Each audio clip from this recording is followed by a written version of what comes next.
Rais wa Marekani, Donald Trump, amekanusha taarifa kwamba Marekani imepungukiwa na silaha na risasi, akisema nchi hiyo ina akiba kubwa ya silaha na kwamba nyingine zinaendelea kutengenezwa. Trump pia ameonya kuwa watu wanaoshukiwa kuvujisha taarifa za siri za serikali wataadhibiwa vikali.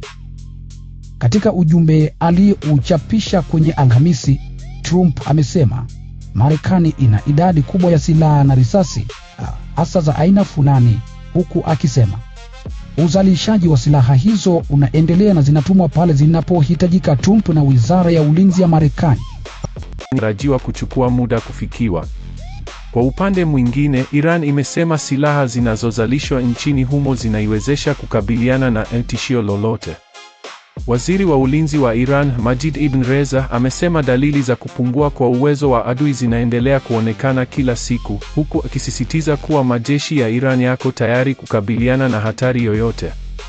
Amesema teknolojia inayozalishwa nchini Iran ni bora kuliko teknolojia nyingine yoyote ya kijeshi katika eneo hilo.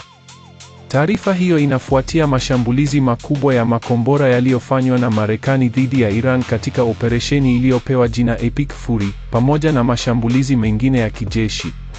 Kwa mujibu wa Quds News, mshirika wa BK, Marekani imetumia sehemu kubwa ya akiba yake ya kimataifa ya makombora ya masafa marefu na makombora yanayoongozwa kwa usahihi. Taarifa hiyo ilinukuu vyanzo viwili vinavyofahamu hali hiyo, vilivyozungumza kwa masharti ya kutotajwa majina. Makombora ya masafa marefu na makombora yanayoongozwa kwa usahihi. Taarifa hiyo ilinukuu vyanzo viwili vinavyofahamu